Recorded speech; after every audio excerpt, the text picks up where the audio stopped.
বাবা হওয়া এত সহজ কথা না, কত পরিশ্রম আর ত্যাগের মধ্য দিয়ে সংসার পরিচালনা করতে হয়। এই ভিডিওটা শেষ পর্যন্ত দেখলেই বুঝতে পারবেন। কিরে বাবা সূর্য, তুই বাসায় কেন? এখনো স্কুল যাসনি? আসলে আব্বা আমার শরীরটা খুব খারাপ করছে, এই জন্য আমি স্কুল যাইনি। ও আচ্ছা, তোর শরীর খারাপ করছে, তাহলে তোকে বিকালে ফুটবল খেলতে যাওয়ার দরকার নাই। না না আব্বা, শরীর খারাপ না, এমনি মাথাটা একটু ব্যথা করছে, বাকি আমি ঠিক আছি। তুই মাথা ব্যথার কথা বলে গতকালকেও স্কুল যাসনি। মাথা ব্যথা করছে তো তুই মোবাইল চালাচ্ছিস কেন? রেস্ট কর। জীবন কতটা কষ্টের এটা ওকে বুঝাতে হবে। আচ্ছা শোন বাবা, তোকে আজকে স্কুল যাওয়া লাগবে না, তুই আমার সাথে ঘুরতে যাবি? হ্যাঁ আব্বা আমি যাবো। আচ্ছা আয়।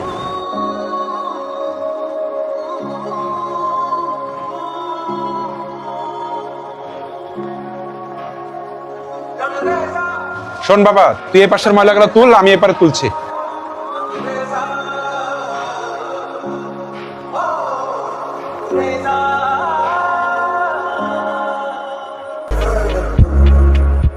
ভালোভাবে তোলো, ভালোভাবে তোলো, দুই হাতে ধরো, দুই হাতে ধরো। হ্যাঁ, বাপ করে ময়লা ফেলার কাজ আর ভাব কি ছিলেন, এত কম বয়সে ময়লা ফেলার কাজ শুরু করে দিয়েছে।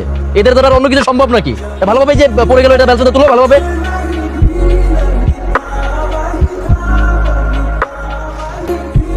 কি ব্যাপার দুলাল, তোমার ছেলেকে ময়লা কাজে নিয়ে নিয়েছো?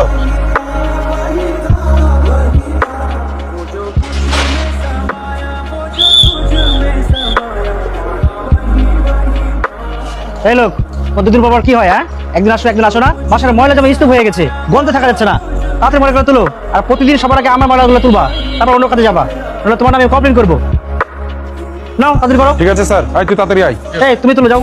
तेरे किस्सों जैसा सलोना सलोना जहाँ है यहाँ सपनों वाला मेरी पतंग दूर कहीं उड़ रही है माँ दूर कोई आजा सांझ हुई मुझे तेरी फिक्र धुंधला गई देख मेरी ওরে বাবা সূর্য, একটু পানি খাওয়া। তুমি আমাকে এইসব করার জন্য বাইরে লেগেছিলা? হ্যাঁ, বললে ঘুরতে নিয়ে যাবা, আর যাই দেখছি আমাকে দিয়ে ময়লা তুলাচ্ছ।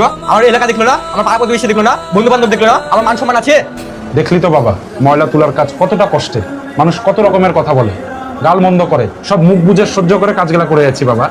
আমার বাবাও আমাকে খুব বুঝিয়েছিল, লেখাপড়া কর লেখাপড়া কর, কিন্তু আমি লেখাপড়া করিনি বাবা। আজ লেখাপড়া করিনি বলে ময়লা তুলতে হচ্ছে। আমাকে কি দিয়ে আমি কোনো কাজ করাই? বল, তোর পড়াশোনার কোনো কমতি রেখেছি? তোকে আমি 2টা প্রাইভেট টিচার দিয়ে রেখেছি। তুই বাবা ভালো করে পড়াশোনা কর, নাহলে 2 দিন পরে কিন্তু আমার মতোই তোকে ময়লার ভ্যান চালাতে হবে বাবা।